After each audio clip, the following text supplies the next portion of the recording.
Marisa, and I'm with Texas House. I'm the head of partnerships. I'm also a Bobcat, so I am very, very proud to announce my favorite university, Texas State. Together they're going to be coming out to talk about the Texas Advantage, why university industry partnerships work. And so first, I would love to introduce the beautiful and wonderful Alana Sarabia, Director of Corporate Engagement at Texas State University. See, thank you so much. Okay, yeah, this is fun, you guys. Thanks all for being here. Yeah, and I'll bring the panelists out. Actually, let's go ahead and bring them out, and then I'll let them introduce themselves. So panelists, come on out. Yeah, thank you for the giggles. Come on out, yeah. That's so fun. We can have a lot of fun this morning. First off, happy South by Southwest, happy Saturday. Thank you all for being here. If you were here yesterday for day one, we can all take a seat. Yeah, there we are. It's a little more casual. So y'all, a little background. My first career was in broadcast journalism, so I'm kind of used to standing, but it's really nice to take a step back and y'all be the star today. But yeah, my name is Alana Sarabia. As I mentioned, I'm at Texas State. I'm the Director of Corporate Engagement. Today's conversation, the Texas Advantage, why university industry partnerships work. We're going to dive into workforce development and the role that partnerships between university and industry play in shaping the future. So again, thanking everyone for being here. I see many familiar faces. Just appreciate everyone's presence. And I just want to say that our panelists here came from all corners of Texas, and so I want to thank y'all for taking the time to be here in Austin during South by. So, Texas State, we sit in the middle of one of the fastest growing corridors in the country. We're talking Austin and San Antonio. Now, did a little research. My buddy Henry Cisneros helped a bit as well. The U.S. Census Bureau predicts by 2050, between this mega region, San Antonio and Austin, there's going to be 8.3 million people. Today we're sitting at about 5.3.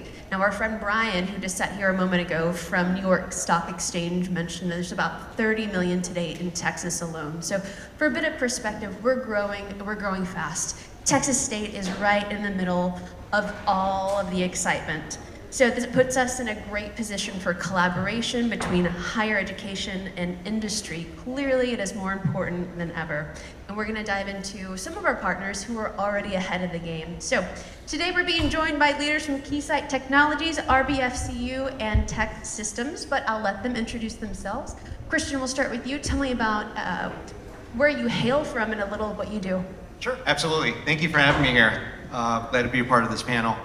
So my name is Christian Reyes. So I work with Keysight Technologies. We used to be the old HP. As you know, they work on consumer devices, but we spun off from the original business unit that was founded by Bill and Dave, our founders. So we're the original test and instrumentation group. So I've been in the industry for about 21 years, but been working for Keysight for about 7 years now. And I have a personal passion with education, and that's what got me involved and motivated to help out with Texas State University. Was born in Chicago, moved to Dallas in 2017, so I'm glad to be here today. Thank you. Thanks, Christian. Go for it, Blake. Hi, everyone. My name is Blake Lyons. I'm the Senior Vice President of Marketing and Business Development at RBFCU. I've been with the credit union now for 19 years, coming up on 20. My anniversary is Valentine's Day, so it was very appropriate. It was the start of a love story with me and the credit union. We currently serve just over a million members throughout the state of Texas and beyond. We have 64 branch locations scattered throughout Texas, starting down in Corpus Christi all the way up to the DFW area. And I am a proud Bobcat. Throw that in there. Thank you, Blake. We're proud to have you. All right, John. Good afternoon. My name is John Chartier. I work for Tech Systems, which is a $7 billion business and technology services organization, headquartered out of Baltimore. I've been with the business for about 18 years and 10 years in Austin. So I lead our operation here, which is about 21 sales professionals. And last year, the operation delivered about $45 million in revenue. I live up in Cedar Park, with our 4 daughters, who are 5, 7, 9, and 11. And my wife and I are both from the Mid-Atlantic and moved here. We moved around a bit. We were in Baltimore, Virginia, Ohio, and then, like I said, Austin in 2016. And you got here as soon as you could. I flew in from Nashville literally 2 hours ago, so it was crazy at the airports, but we made it.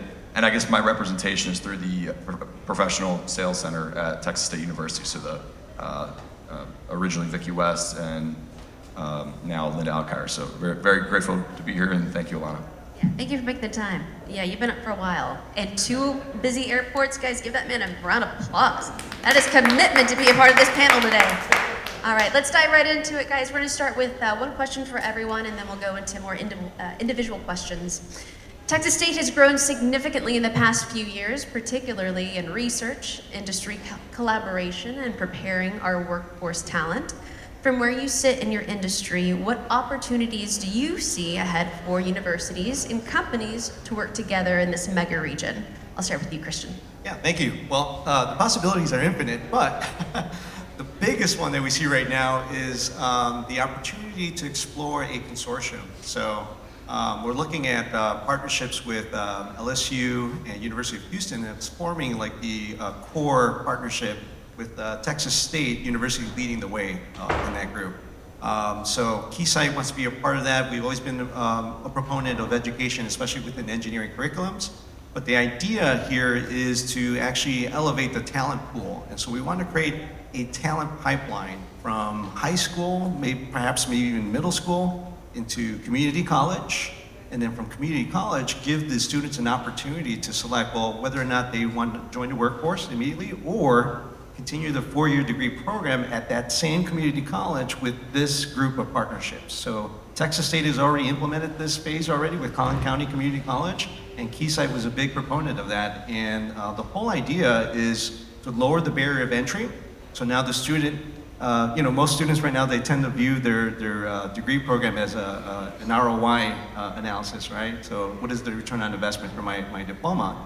And so in this case, you're reducing the tuition costs more than half, and they get a 4-year degree diploma from the partner school. So in this case, Texas State University to Collin County associate degree students who live in the Dallas area.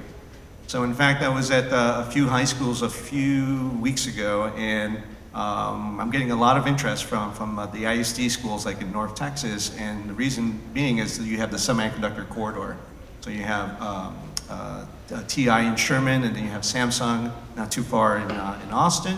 And so we're looking at ways of developing certification programs that fit high school students so that they can graduate from the high school level and then join the workforce as a technician, or if they're interested enough, well, they can pursue like their main courses at community college with another set of certifications that are conferred by Keysight and in collaboration with Texas State. And then if they're even more interested in diving deeper into engineering, well, I can quickly switch over to the Texas State program, which they've already replicated one of the labs at the technology building for Collin County. And so they're now using our software, which allows professors and faculty at the San Marcos location to remote in to these virtualized workstations that we've set up at Collin County. And so now they have the ability to disseminate some of the lab experiments, some of the projects, and then I think Texas State has their own software to create like a hybrid, high-flex curriculum. And so in collaboration with that, we're giving the students a new avenue or channel to pursue their 4-year degree at a lower cost and elevate the workforce as a result of that. If I could give Christian the entire hour, I know he'd fill it, because we have so much going on with Keysight Technology. Oh, no, because we have so much great work together with Keysight and Texas State, and so that just skimmed the surface. Thank you. Blake, I'll go to you. Yeah, so I think, and Christian touched on this a little bit, but I think when you, just generally speaking, when you bring together the brightest in the business sector and the brightest in academia, what problems can we solve? That just makes perfect sense for partnerships for businesses and higher education institutions. At RBFCU, we are a credit union. We offer financial banking services. A lot of that is commodity. And so how do we stand out besides things like pricing? And so what we've really found value in working with Texas State in particular is we work with undergrads and we work with graduates to look at processes and products in their financial journey. And how can we look at things like the user experience and the challenges that especially students coming out of higher education and entering into the workforce, what challenges are they going to face, and how can we make engagement with them more fulfilling and set them up for financial success? So it really is a beneficial relationship that we've been able to establish. We're problem solving together. Right. Yeah, thank you, Blake. John. Sure. So I have probably a dual vantage point on this, primarily as I hire sales professionals for the most part, and the Center for Professional Selling. We've been corporate partners for about 15 years. I've personally been involved for 10. And our charter is mutual. They're trying to develop their students to become ready for the workforce, to utilize everything they've learned through these professional selling courses, and it's really impressive. That was not around when we were in college, certainly. I think you even had some of those classes, back in the day. And then my job is to carry that forward. I feel like that's a big responsibility. It's difficult. It's difficult to get into the workforce as a sales professional. Back in the day of just building relationships and getting business. It's not like that anymore. We're dealing with sophisticated technology buyers, and competency is really important. So the program sets them up really well. And then I think we've done a really nice job helping get to that next level and get them up and running faster. The other vantage point is our customers. Our customers are technology, people who would buy technology services. So I was thinking a lot about Texas State. They're in this major effort to go to an R1 university, right? And I think it's run to R1 is the mantra. So that also has to include a major technology transformation. I'm sure on the back end for networks and systems and potentially cloud, mobilizing to the cloud, and those are things that when you're talking about the industry, our organization has had a lot of good, successful opportunities with other higher education entities across North America. So I get to see this kind of from our client lens and then our internal hiring and upskilling lens through the professional selling program. Well, I want to say, run to R1 is the mantra, though we are going to be R1 in 2027, so we've definitely hit the mark there, so that's something that we're looking forward to. I'm very excited about that. So we're going to come back in the opposite direction. We're going to dive a little deeper into each of your specific industries, but first I'll start with one question and then a second, and it's going to be the same. And what motivated Tech Systems to partner externally in the first place? 10 years ago when we started maybe with us. 15. Well, let me start with our industry is, 5 or 6 years ago, maybe sooner, it was inevitable we had to leverage partnerships to succeed. AWS, Google Cloud, Microsoft, Snowflake, Red Hat, those are some of the partnerships that we have invested majorly and that has allowed us for growth. And so the mindset is already there as our company and certainly in our industry. I fortunately walked into the partnership, I took it over. And I would say for me, it is essential. If you're in a hiring role, typically you have a talent acquisition department, maybe recruiters that help you out to hire the best talent. And for us, we have offices all across North America and globally. You might have a relationship with a local school if you've invested time there. And we've invested a lot of time with Texas State, and with that, I'm almost counting on 50% of my hiring to go, be from our relationships inside the program and scouting out early talent years in advance, and locking arms with the professors and doing things like site visits, having students come to our office to shadow the operation. We're going to doing classroom visits, trying to get very involved in things like role plays and teach backs and things to get and client examples. So practicing on real world examples with corporate partners like us. So so it's become essential for me and a lot of our other field offices, particularly San Antonio, that I would literally say almost 50% of our hiring is going to come from at this point the corporate partnership. Let's dive into that just a little bit more. How is Tech Systems maybe thinking, or what's the process there in hiring and training early career sales talent coming out of Texas State? Yeah. What sets it apart?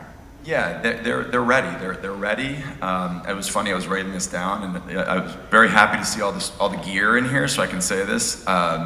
Culturally, what I love about Texas State alumni, they're not entitled. And I'm not saying others are. Yes, they are. I said it. You what's that? I said it. I can say it. It's fine. Yeah, we're joking. And I've been to all the I've done this in many other states and universities and colleges, but they're not. And they come in with a good chip on their shoulder. They come in, hustle, relationship forward thinkers, and with that sales concentration, they're getting an advantage. They're coming in with, they've already been in sales, utilizing Salesforce. I mean, they've been in the CRM. They've used AI in role plays. I mean, they're coming in well ahead of the rest of the market. So then it's our job. I think we have a very, I'd say, well-architected onboarding and training, which helps. So then my job and our job is just keep them on the tracks, continue to invest in them, guide and develop them. But there's no question that, and I think they've won. They're known for multiple national collegiate sales awards, and they're known as a top program. So we've been very fortunate, very lucky. One of the best in the country. Yes. Yeah, I'm very proud of that as well, the McCoy School of Business. All right, Blake, let's talk about RBFCU. How about what were the initial motivation to find an external partner whenever we did start years ago? Well, we partner with several universities and community college systems throughout Texas. And I think that investment is really, all ships rise. And so we're there to support students as they're learning not only the curricula that they're being taught, but being able to get experience with real organizations facing real problems and looking to see how they can help solve those problems. It's really just a win-win situation. And again, even if they don't end up working for RBFCU, but they go out and work somewhere else, it's an investment in our communities in Texas. And that's something we're very, very proud of. Let's dive into that a little more too, because RBFCU, I believe, is known for their community involvement along with many other things. Why is it important for RBFCU, organizations like RBFCU, to stay connected with Texas State and other universities and the pipeline coming out of it? Yeah, I'll speak specifically about Texas State. And you mentioned growth earlier about San Antonio and Austin. I mean, what we're seeing is a transformation probably into a new metroplex, where the I-35 corridor continues to boom, and the two cities are just going to be connected by this hub, this corridor. And so when you look at our presence in San Antonio and in Austin, and more importantly, the I-35 corridor, we currently have 2 branches in San Marcos. And our partnership with Texas State is multifaceted. But I think it's looking at, we have employees in those 2 branches who are part-time students, and they're part-time employees with us. And again, it's about making that investment into them so that they can, in turn, make investments into their financial future and help the state grow. You guys are ahead of the game there. It's happening, it's inevitable. Everyone's going to be coming, and y'all are eating the pipeline. All right, we're going to talk about Keysight. Now, something, actually, Christian, I'm going to have you speak a little more eloquently too, is our Keysight Smart Lab that was just opened in our Ingram School of Engineering in December. But before we get into that, why Keysight chose Texas State as an external partner? What was the motivation behind that? Yeah, sure.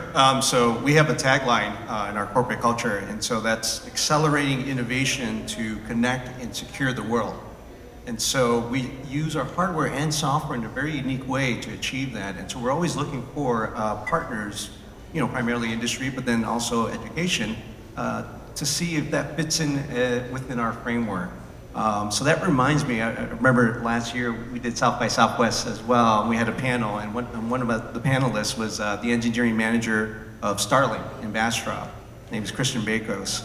And we were talking just about this topic, and I was just mentioning to him, It's like, hey, I understand that at SpaceX and Starlink, you like to integrate some of your agile methodologies into your hardware design. And he without hesitation, he laughed. I don't know if you remember this. And he goes, oh yeah, we don't use agile. We use something we call chaos at work. And I was like, yes. And so it was funny, but there's some truth to that, and it's related to that new model that we're seeing as a trend within our industry partners. And so what we're trying to do is find universities that want to implement this new type of model using real-world applications.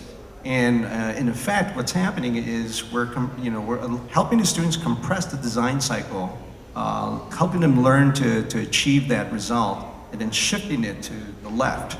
And so what I mean by that is now you're able to simulate your design quickly as an undergraduate student. Something that, come from Chicago and trying to implement some aspects of this model in Chicago, we didn't really find openness at the schools that we're in conversation with. So at Texas State, it was the complete opposite.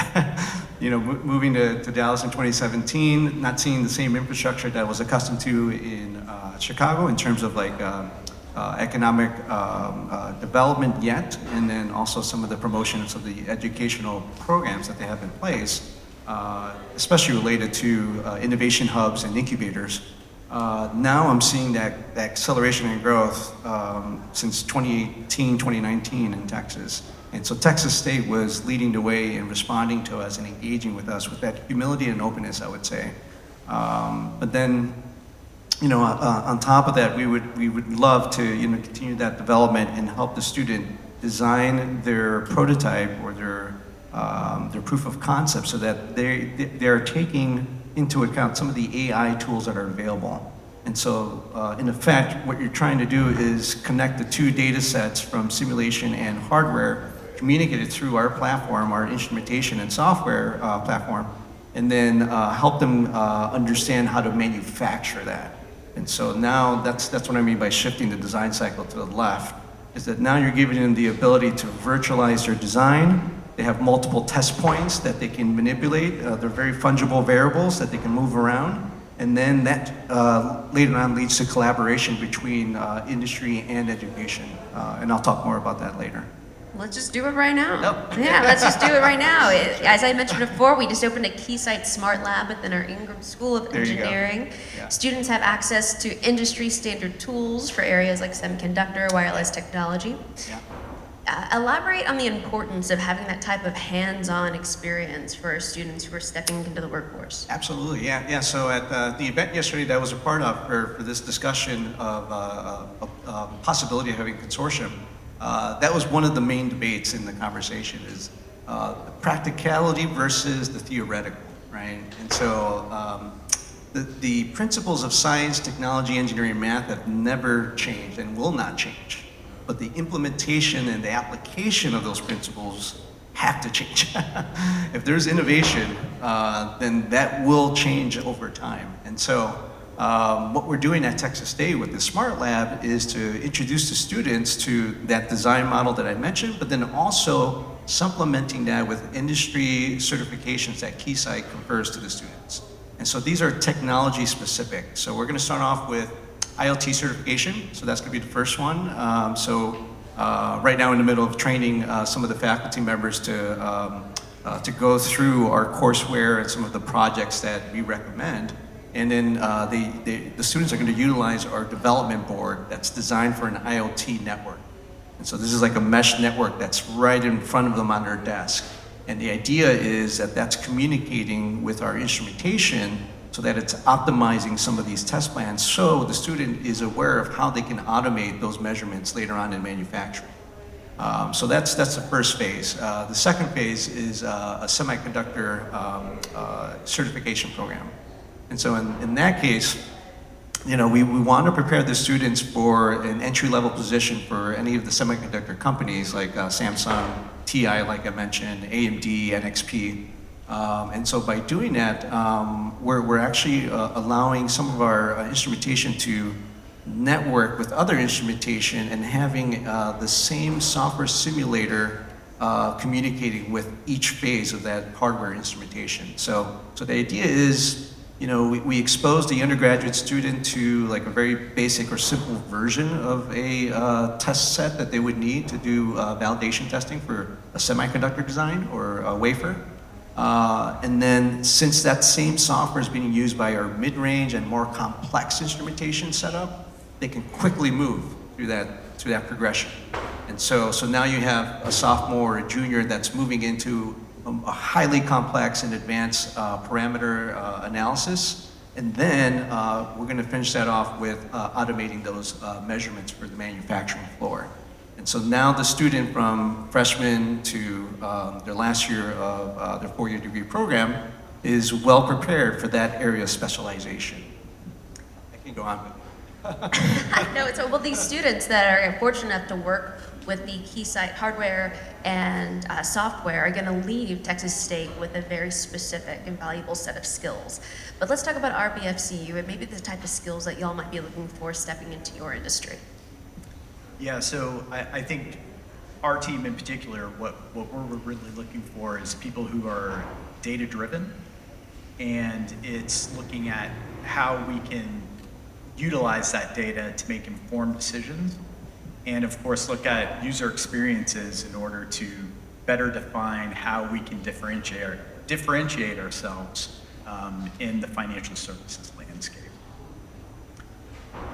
I think that one of the key reasons we partner with Texas State University is we're able to work with those undergrads, those graduates, graduate students, and give them projects that they're able to do deep dive research for us.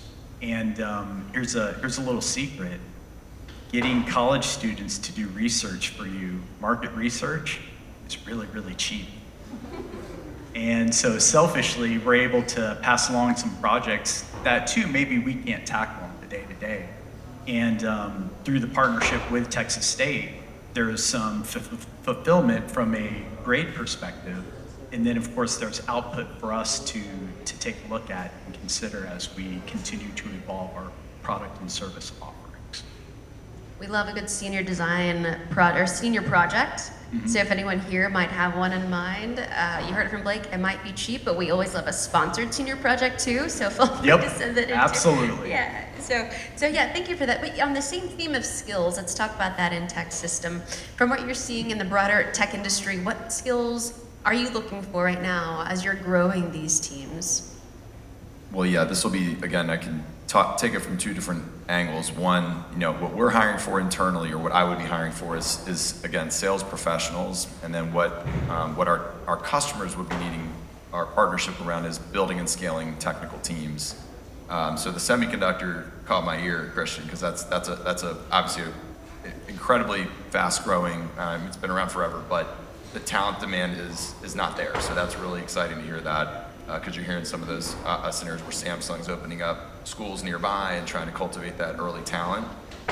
Data centers, the other one that just comes to mind right when you say that. You can't look at the news without seeing hundreds of billions of dollars being invested in operational spend for data centers.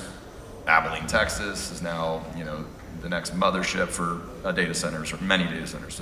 So that talent. I don't know if that's where we would focus the conversation on Texas State. What I'll tie together when I'm hiring is still traits and qualities, overcoming adversity, right?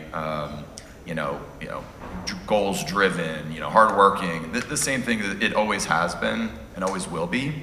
What I wanted to tie in is just you can't not talk about AI in this conversation. So AI fluency, I would say, or just AI literacy is really important.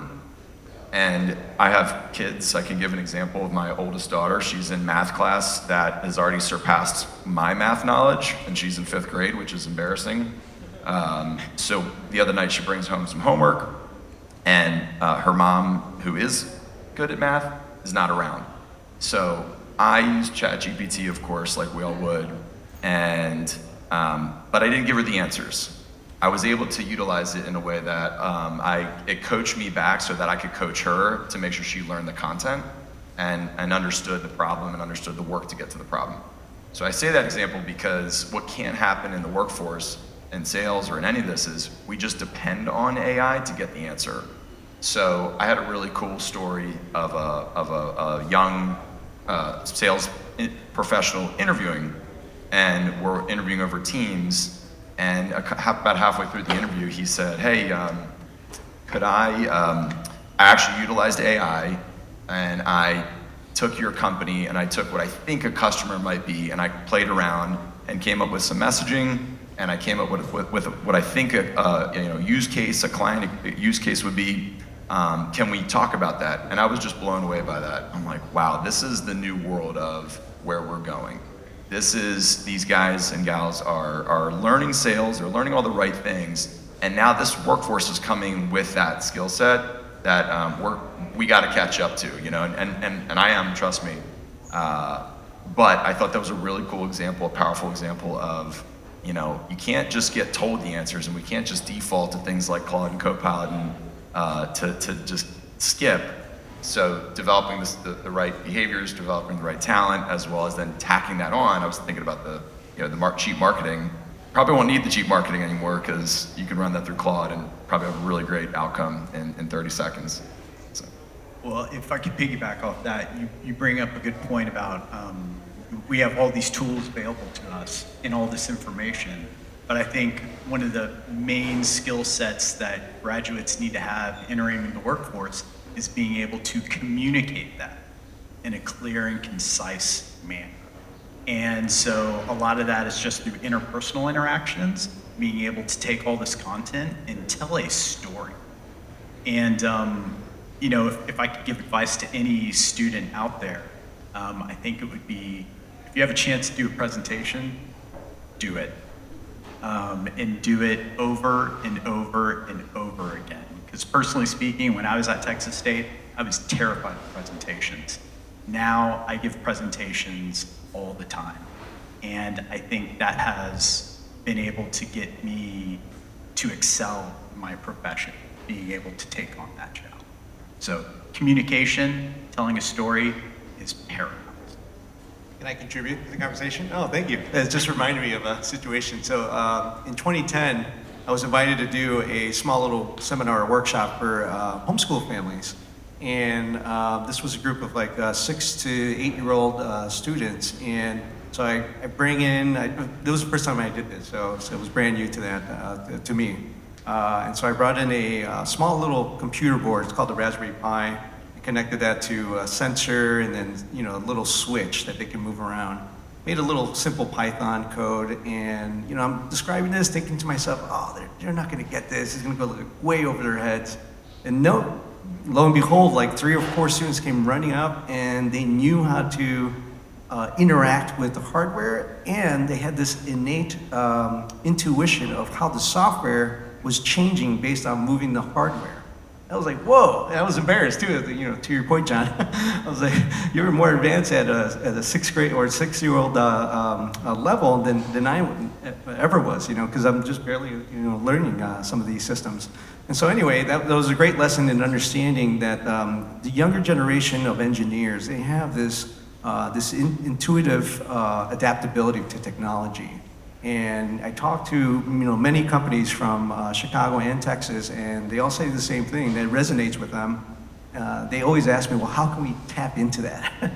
How can we use that talent? And I think to your point is like some of that has to do with some of the AI tools and large language models that are coming out. So as a company, Keysight, we're researching that area to see if there can be a knowledge transfer of some of the senior engineers for practical aspects of design, simulation, and emulation that you may not have at a university. And then if we can incorporate that into a model, somehow integrate that to that virtual environment so that as you're designing, the AI model is recognizing the design and is giving you a decision tree and then the trade-offs to those variables. And so then now, we're working closely with a lot of universities, but I think Texas State is leading the way in our region for participating in that type of pedagogy. And your favorite university to partner with. That's right. Yeah, I said it for him, it's fine. All right, guys, we're gonna start wrapping things up with a quick maybe fire round. I just have a few questions for you. Let's see, which one am I gonna pick for you guys? Let's see, how about, all right, when a company and university work together over time, what does a strong partnership actually look like over 15 years for you, John? Yeah, it's relationships, and it always. I think before we heard that with the stock exchange, it's still relationships. So I remember getting introduced early on, going to dinners, being in person, spending a lot of time with the staff, with the students, and I think that even as we talk a lot about technology, you've heard a lot of technology conversation. It's still going to be about having a human-centric approach. So I would say relationships for sure. Blake? Yeah, I think it's having a kind of a 360-degree approach to how the two organizations engage. And so I sit on the marketing advisory board for McCoy School of Business. And I'm just going to tout this selfishly because we have access to the faculty and they're working with board members to identify the challenges that we're facing on a day-to-day basis. They in turn try to figure out ways to incorporate that into their teachings. And then they also allow us access to student groups, AMA, SIPE, as well as panels for us to ask insightful questions and get feedback from them as far as what challenges they're facing, projects they're working on, and hopefully those types of programs are really, it's a symbiosis because both groups benefit from the engagement. So that access, I think, is critical. Thank you.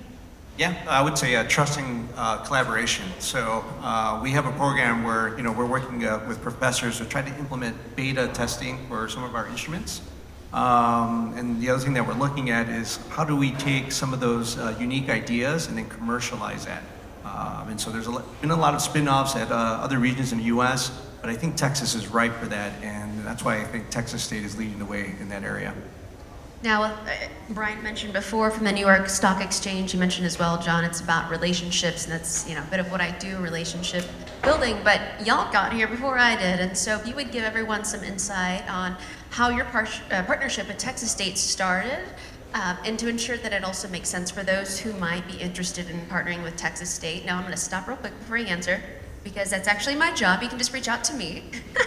We can connect later, but y'all all maybe went a route that was a little more personal to you, or maybe you already knew a faculty member. And so if you would just quickly share your story and how you got engaged with Texas State.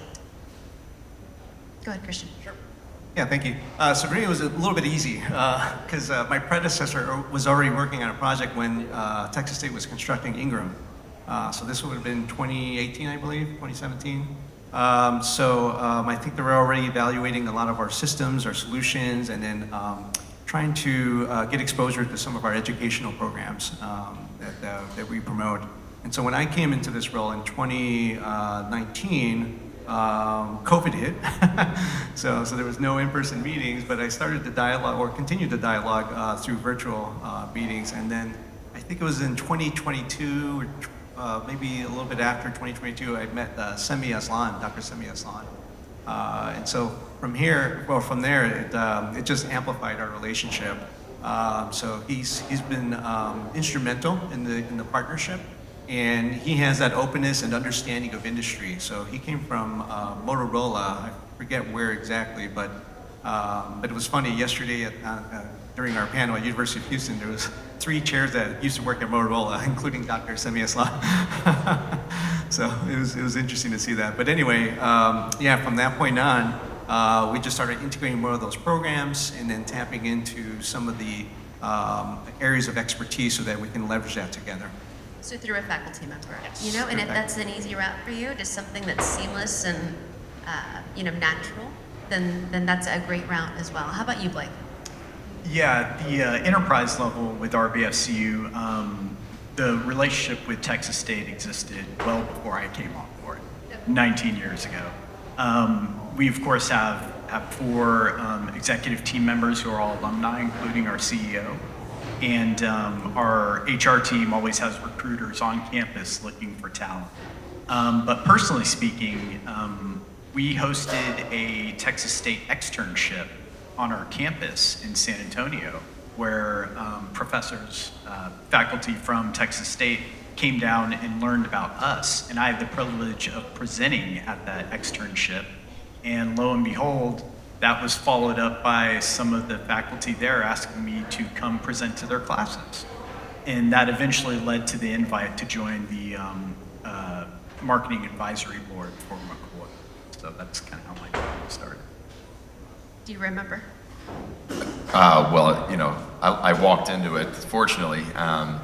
What I wanted to say about it, because I wouldn't really give any different advice than these two guys, is, and the salesperson me is screaming this, you don't know after, and let's say you get in, let's say you get involved and now you're involved with one of the programs or a corporate partnership or one of the colleges, you can't assess it after a couple months. Like, you gotta give it time.